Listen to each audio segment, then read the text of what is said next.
Hey guys, and welcome to another episode of Parlay Revival. So we've just arrived in the Philippines after a pretty tough 5-day sail from Indonesia. We had a big medical scare last night when my friend Marcos started to have severe pain and actually passed a kidney stone right before we arrived. I'm definitely passing it right now. Man. On arrival, we got boarded by the Coast Guard who questioned our intentions as we were not cleared in yet. But I had been in contact with a man called Jake who had assured me that we would simply hop on the ferry and clear in at Surigao, where customs and immigration are. But that plan got shut down real quick. When it rains, it pours. Little update. The mayor here has said that we're not allowed to step on land to catch the ferry until we're cleared in.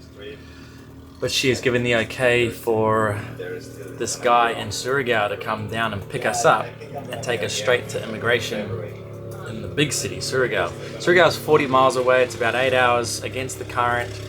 And then the northeasterlies make it really impossible to anchor there anyway right now.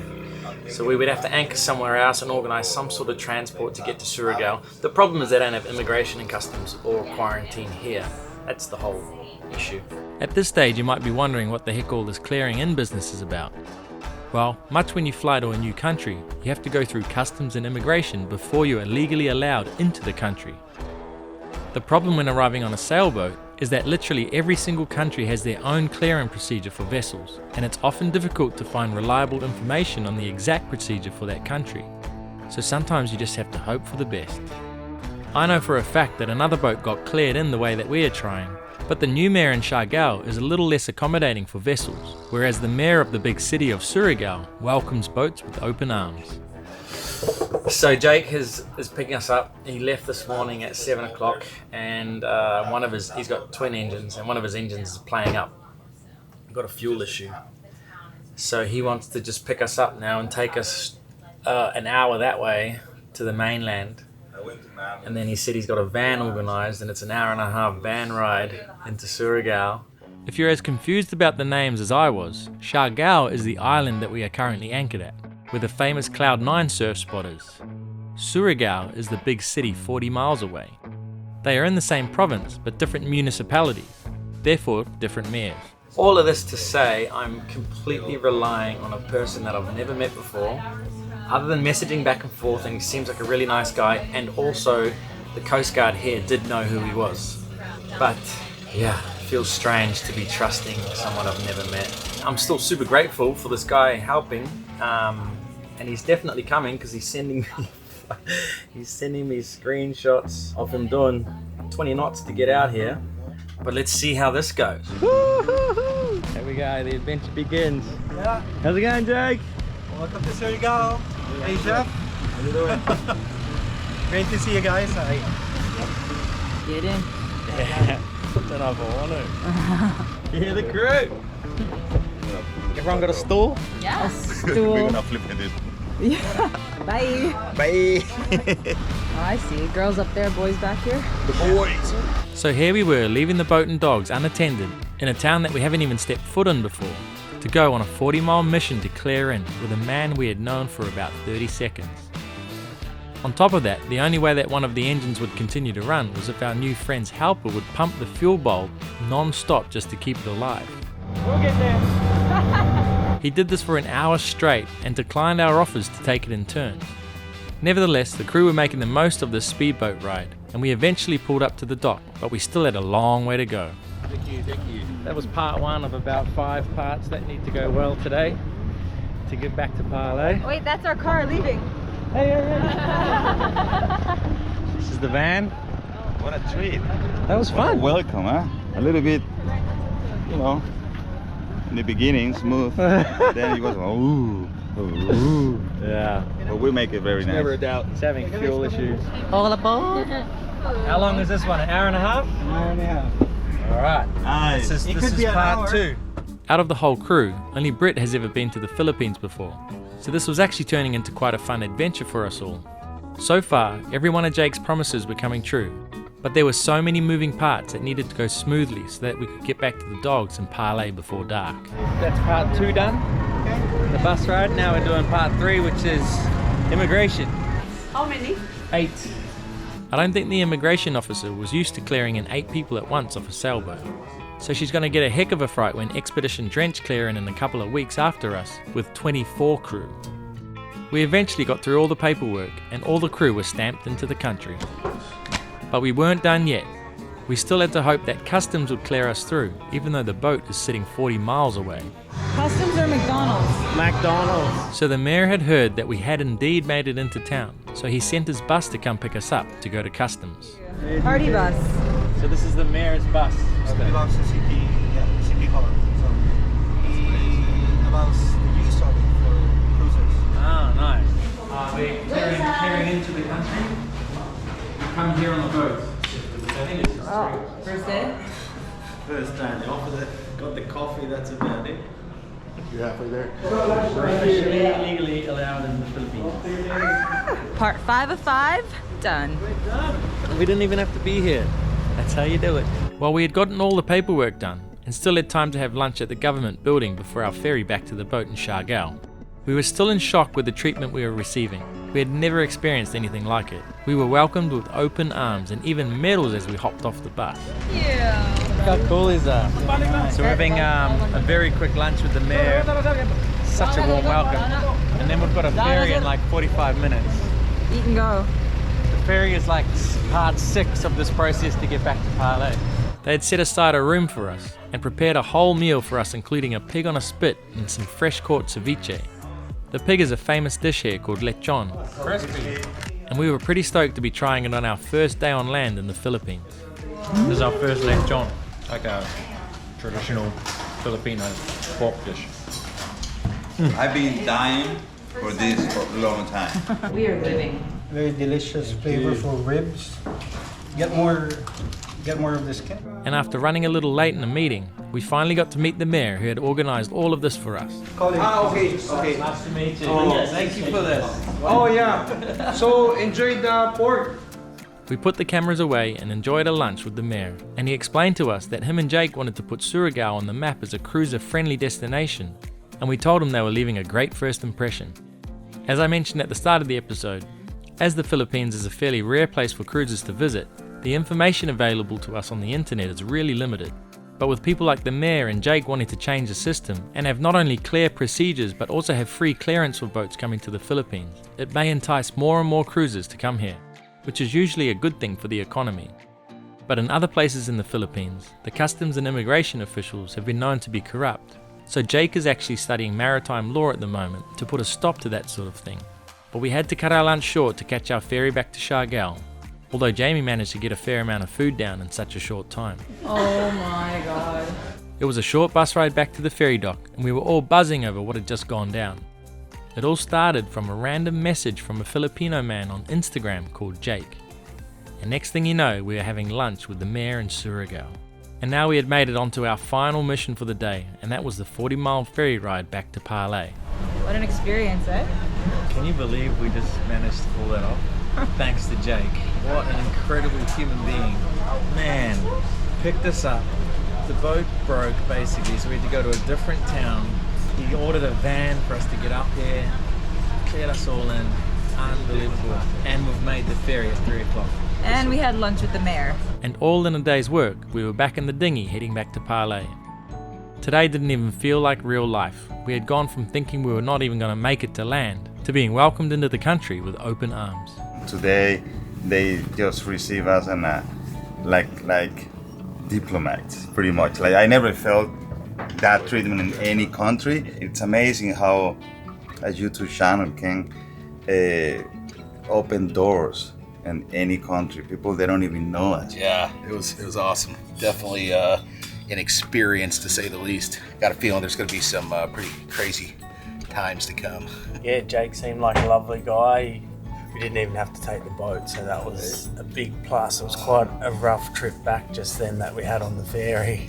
Had waves breaking up, like we would have been 5 meters, probably 15 feet off the water level, and we had waves coming up over the windows, and it was a bit rocky there for a while, so Parlay would have been bouncing around for sure. Oh my gosh. I feel like on our way back, like I couldn't even say anything because Today was like the craziest day of my whole entire life. Like on the way there, I saw one of the most beautiful like waterfalls, and I was like, oh. And the speedboat was like going so fast, but then in the middle, like the engine almost broke, and we were just like drifting for a little bit. And we're like, are we actually gonna get there? Yep. Oh look. Very nice. Bling bling. Oh yeah. I know. It's official. We've been here. We met the mayor. Okay. We're visitors of honor. Honestly, I thought it was really cool that Jake was trying to, I guess, like pump up the, like attracting more cruisers to this area. And so as a way to do that, he reached out to the mayor and he was like, look, these cruisers are pretty plugged into the cruising community. We want more people like them in our town talking about it so that you can put Siargao on the map, essentially. And so it was really cool to hear the conversations at lunch that were happening about the infrastructure that they need to put in and how they're going to make this area more accessible to cruisers moving forward. So I think that we kind of helped nudge them in the right direction there. Hi, Linda! Just took the Papachinos for a walk. Feels good to be legally in the country. It's been on my mind for a long time, and it was just an awesome day. Who gets to do this kind of stuff? Jake, I know you're watching. Thank you so much from the bottom of our hearts. That was just a fun experience. It was basically a day of sightseeing and we got cleared in at the same time. Another pinch myself day. So now that we were legally cleared into the Philippines, Marcos and I wasted no time jumping on some scooters in search of some surf. But on a bumpy road down to the beach, Marcos suddenly realized his phone had gone missing. So we just came down here to check the surf, and then we went halfway back to General Luna and we realized that Marcos has lost his phone. It's freaking out, man. So we came back here and we were looking. This is a super bumpy track, and one of the local guys came out with a metal detector and was looking in the puddles in the flooded water, and he freaking found the phone. No way. No way. Working. Oh my god. No way, yes. Nice one, brother. What the f? I was giving up right now, bro. I was giving up. I said, "Oh, let's go home, bro." What did I just say? You said we're gonna find it. And then he goes, the Filipino people are the best. It works perfectly. Fuck. That would have been, that would have sucked. All of your information is on that. It's the information, all the passwords, all the stuff. He was like, you know. It's a win for the boys. Yeah. So in the next couple of days, both TJ and Savannah would be flying back to the States. Savannah was already off doing kiteboarding lessons, and TJ generously offered to get us all a villa for a couple of days. So we're getting off the boat. We're going to go to a little Airbnb. I don't think it's little. We're going to go to an Airbnb. Tomorrow we're going to do some, going to go to the wakeboard park here. Go check that out. So yeah, then TJ's leaving. It's been awesome having him around, but all good things must come to an end, they say. Next adventure. TJ's goodbye villa party. Drinks on me. So the villa was right on the water, and we were able to bring the dinghy right up to the front gate, and the villa was absolutely stunning. Wow. We really hardly ever get to spend time on land like this, so this was a real treat, and it even had a fancy toilet with the bum guns that Jamie took a liking to. How do you use the toilet? There's all different buttons. Do you want it warm, cold, air, no air? So both of the bedrooms downstairs, it's outside shower. The master bedroom upstairs obviously have indoor. Upstairs it got even bigger and better, with lovely Filipino style woodwork in bathrooms. It was going to be a pretty luxurious weekend. Kicked off with what they call a boodle fight, which is a traditional Filipino feast where the food is laid out over banana leaves and everyone eats with their hands. That's just amazing. Philippines is so cheap. This place is $350 a night. Trip of a lifetime. Yeah, bro. It was a massive feast that we would have leftovers all weekend from. Then it was time to chill out in the pool and watch the sunset, but the boys decided to go out on a little bender in General Luna. Alright, we're going to the wave park.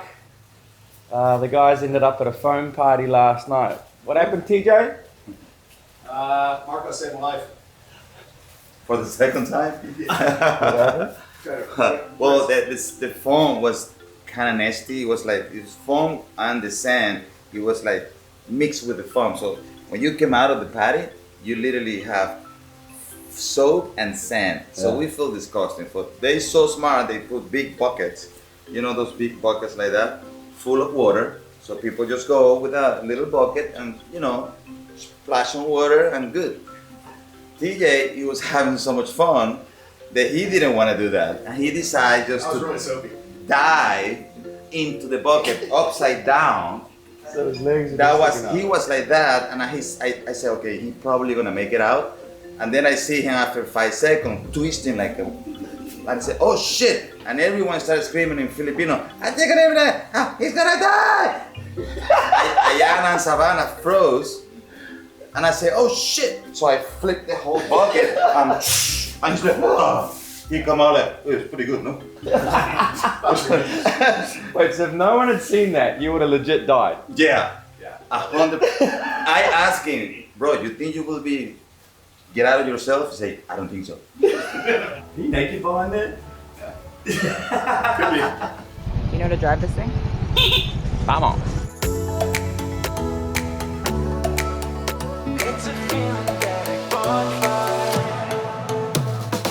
If you've never buzzed around on little scooters before with your mates, you're missing out.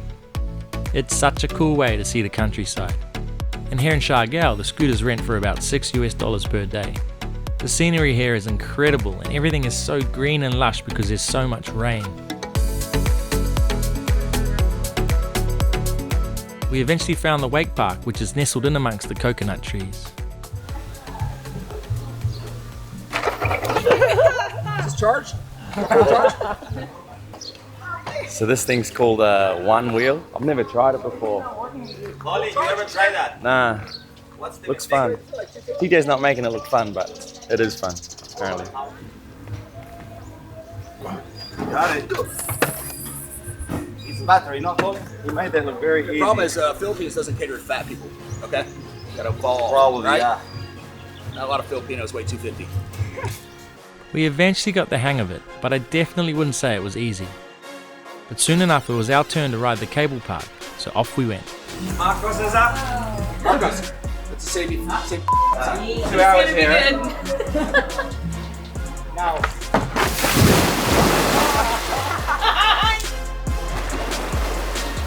So we all took turns warming up, and as you can see, it took a second to get used to. Now. It's actually a little easier than going behind a boat, as the rope is pulling you upwards all the time. But when you get to the end, the cable stops pulling and you have to swing around and come back the other way. Marcos was the first to try the jump, which didn't really go to plan.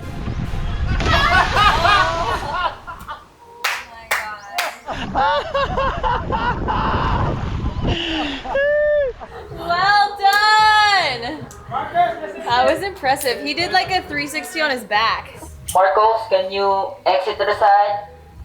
Leave, it's over! How was that? Oh, I like it.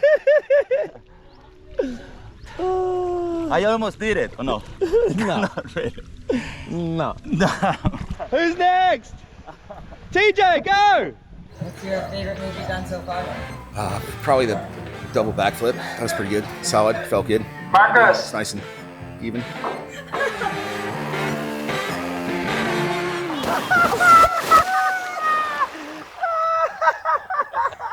that was pretty cool.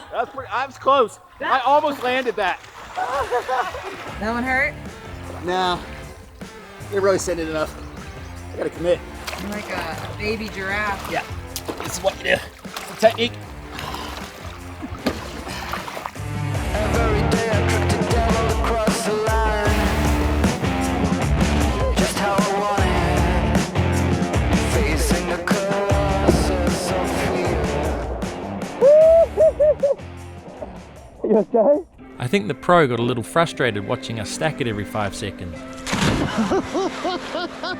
So he jumped on to show us how it's done. Always on go, feel like I'm never home. Pockets on swell, it's time to let it go. Got me going dumb, like I'm illiterate. Know you feeling it, I got you feeling this. Heat rise, have you ever stayed up to the sunshine? Came through fourth quarter in the crunch time. Need to go flee on the run like just one time. Have a fun time. After seeing the pro go round, it gave me a little motivation to step up my game ever so slightly. Yeah, let's see how you do under pressure.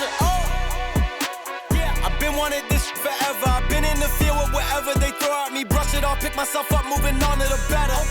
Hey. Work with me, you know that I got it. Come with me, let's take a trip to the islands. We up on the jet, we'll do more than just fly on it. Then on that hill, you gon' die on it. Savannah then had to head to the airport to fly back to Tahoe, so she had one last crack at the kicker. See you, Savannah. Bye! What an end to the trip. Honestly, it's been amazing. It's been one hell of a ride, and it was a great opportunity to kind of take a deep breath from my life, which was a little chaotic leading up until this point, and kind of just have a renewed sense of purpose and going back into my life back home in Tahoe. Yeah, it's been incredible. I've never thought I would see the far out places of Indonesia. It's always been a dream of mine. And later that day, we took TJ down to the tuk-tuk stand to say goodbye, but not without a little mishap. Oh my god. My bad. I got that one. Camera? Yeah. I rolled it. Take care, man. Oh, good time, bro. Yeah, man. It's so cool getting to bring our patrons along for the journey, and it always means something a little bit different to each person. And for TJ, that was learning to not sweat the little things as much. It's a little bittersweet. I guess a month kind of flew by. Sounded like all the time in the world until it's over. But I think, you know, I had a chance to kind of reflect and just realize that all the little things that bother you every day, like maybe aren't as big a deal as what they seem like, you know? So just to get away and detach and realize, like, you know, how insignificant some things are in the big picture. So it's definitely been kind of life-changing, not to be cheesy, pretty much. It's definitely been once in a lifetime opportunity. You guys will definitely be missed, but the show must go on, as next week we go a little more remote as we get our first real authentic Filipino experience on a remote island.